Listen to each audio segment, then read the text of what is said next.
7వ వచనం, అప్పుడు యెహోవా గతికిన 300 మనుషుల ద్వారా మిమ్మల్ని రక్షించదను.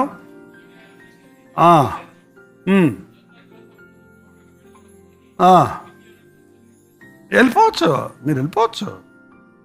ఇదంతానికి ఎందుకో నాకు అంత బాధ. పోయేవాళ్ళు పొండి అంటే సరిపోద్ది కదా. ఉండేవాళ్ళు ఉండండి, పోయేవాళ్ళు పొండి. ఏంటండి,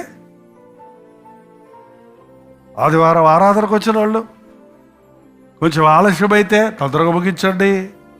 ఏంటంట తొందర? ఆదివారం అరగంట దేవునికా, గంట దేవునికా? ఆదివారం అంతా దేవునికే. అందుకే మన జీవితంలో జయాలు లేవండి, అందుకే మన జీవితంలో ఆశీర్వాదాలు లేవు, అందుకే మన జీవితంలో దేవుని కొరకు ఏం సాధించలేకపోతుంది.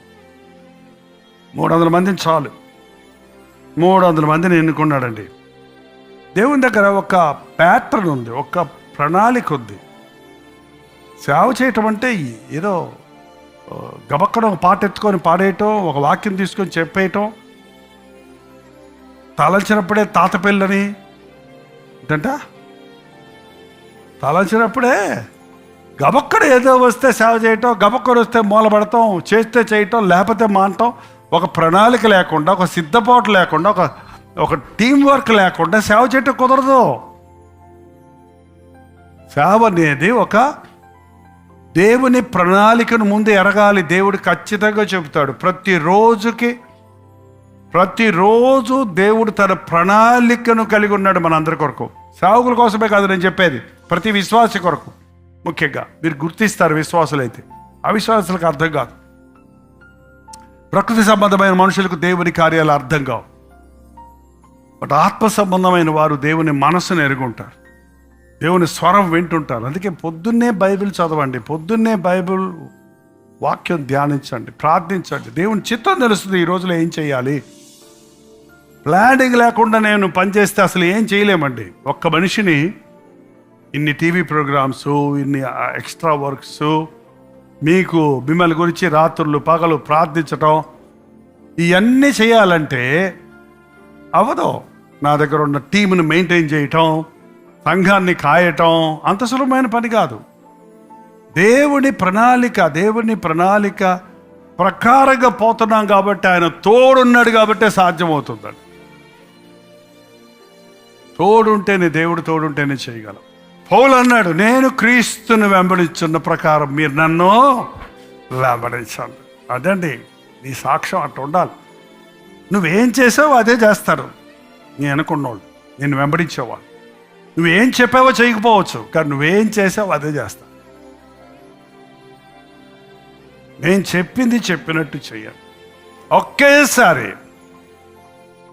ఆ బోర్తో కుండ పగలగొట్టి బాబా యోధులు బోర్లు పోతుంటే 300 మంది కాగడాలు పైకెత్తి, అంతవరకు చీకటకుంది, కుంటకుందంతా కనపడలా. కుంట పగిలింటే ఏమైపోయింది? జ్యోతులు దగదగదగదగ ఎలుగుతున్నాయి. ఒక పక్క వెలుగు కాగడాలతో పరుగెత్తుతున్నట్టు కేకలేస్తూ ఆ బోరలు ఊతున్నప్పుడు శత్రువులకి ఏమైందండి?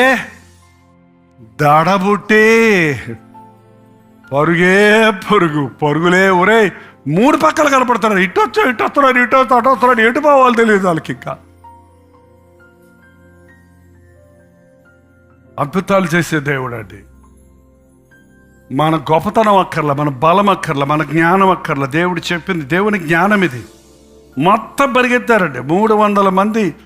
22వ వచనం, 300 మంది బోర్లు బూదినప్పుడు యెహోవా దండంతటిలోను ప్రతి వాని ఖడ్గము వాని పొరుగువానికి. అంతే, ఎక్కడ రాజులతో పాటు ఆ జాతే అంతమైపోయింది. గిద్యోను దేవుడు వాడుకున్నాడు.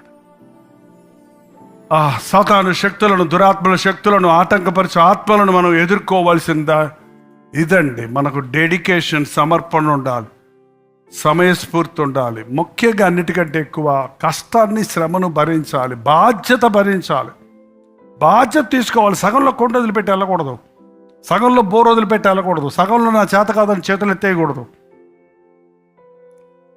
నాయకులుగా ఉండదలుచుకున్న వాడు నువ్వు ఎవరి దగ్గర నుంచి ఏం ఆశిస్తున్నావో ఆ రీతిగా నువ్వు బతికి చూపించాలి. నువ్వు చేస్తే నీ బిడ్డలు, నీ ఇంట్లో నీ బిడ్డలు బాగుండాలని ఆశపడుతున్నారు. మీరు చేసిందే చేస్తారు వాళ్ళు. నన్ను చూసి నేర్చుకొని చెప్పండి, అమ్మగా నాన్నగా.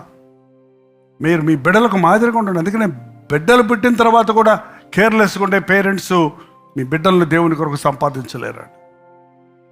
గొప్ప జయం చూడాలంటే దేవునికి సమర్పించుకోవాలి. ఒట్టొట్టి భక్తి వలన ప్రయోజనం. లేచినప్పుడు మనం ప్రార్థన చేసుకుందాం. ప్రార్థన.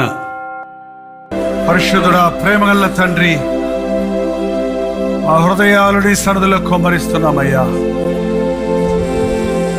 నీ మాట విని వణికే వారిగా ఉండటానికి, నీ వాక్యం చెప్పినట్టు బ్రతకడానికి, నిన్ను వెంబడించు వారిగా ఉండటానికి, నీ కొరకు శూర కార్యాలు చేయనట్లుగా నీ సాక్షులుగా బ్రతకడానికి మాకు సహాయం చేయ్యా. మమ్మల్ని ఏర్పరచుకున్నామని బాగా తెలుసయ్యా. మమ్మల్ని పిలిచావని కూడా తెలుసు నాయన. కానీ మేము సెలెక్ట్ అయ్యామా? మమ్మల్ని ఎన్నుకున్నావా? మా పరీక్షల్లో మేము నిలబడ్డామా నీ కోసం?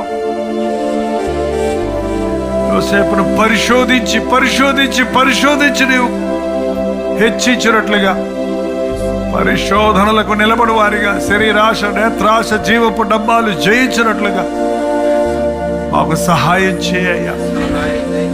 ఇంకా నీ గాయాలు రేపేవారిగా మేము ఉండిపోక నీ మాట ప్రకారం నడుచుకునే వారిగా ఉండడానికి సహాయం ఇచ్చు.